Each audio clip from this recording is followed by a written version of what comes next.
Assalamu alayka ya Habiballah, Assalamu alayka ya Nabi Allah. Rasulullah mengucapkan salam untuk kita. Dan di saat itu Rasulullah keringat dingin keluar, maka oleh Siti Aisyah diusap.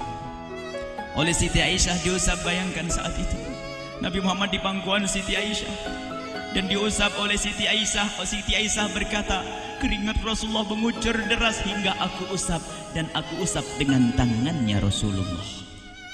Diusap dengan tangannya Rasulullah. Siti Aisyah memegang tangan Rasulullah sendiri yang digunakan untuk mengusap keringat Rasulullah. Sahabat bertanya, Aisyah, kenapa harus dengan tangan Rasulullah tidak dengan tanganmu? Lihat jawab Siti Aisyah, karena tangan Rasulullah lebih lembut dari tanganku. Sallu ala Nabi Muhammad. Masih sempat nyanjung itu sahabat Nabi. Dalam keadaan begitu masih menyadari kelembutan tangan Rasulullah, jasad Rasulullah, kemuliaan Rasulullah sallallahu alaihi wasallam. Dan aku lebih menginginkan bahwasanya yang menyentuh jidat Nabi Muhammad adalah tangan yang paling mulia di dunia dan di akhirat. Siti Aisyah nggak berani menyentuhkan. Pengennya yang disentuhkan di kening Rasulullah adalah tangannya Rasulullah sallallahu alaihi wasallam. Kemudian setelah itu Nabi Muhammad merasakan sakit yang sangat untuk kita. Kemudian Nabi Muhammad mengangkat tangan tinggi-tinggi mengucapkan la ilaha illallah inna lil mauti lasakarat. Tiba-tiba tangan itu semakin turun dan ditangkap oleh Siti Aisyah.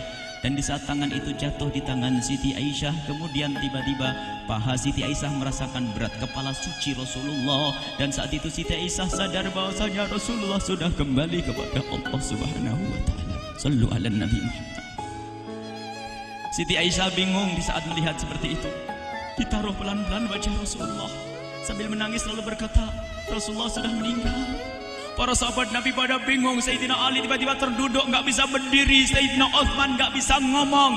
Ada orang Sayyidina Zaid berkata, aku baru melihat Rasulullah. Setelah ini aku tidak mau melihat lagi selain Rasulullah. Ya Allah, butakan mataku.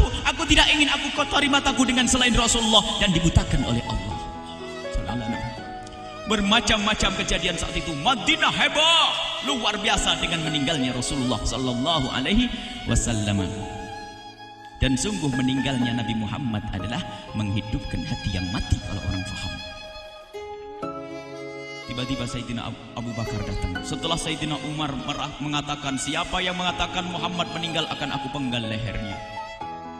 Jangan seperti orang-orang Nabi Muhammad sekarang lagi pergi seperti waktu Musa pergi kepada Tuhannya, kepada Allah, nanti akan kembali kepada kita. Muhammad belum meninggal. Ini adalah karena kecintaan Sayyidina Umar bin Khattab. Tidak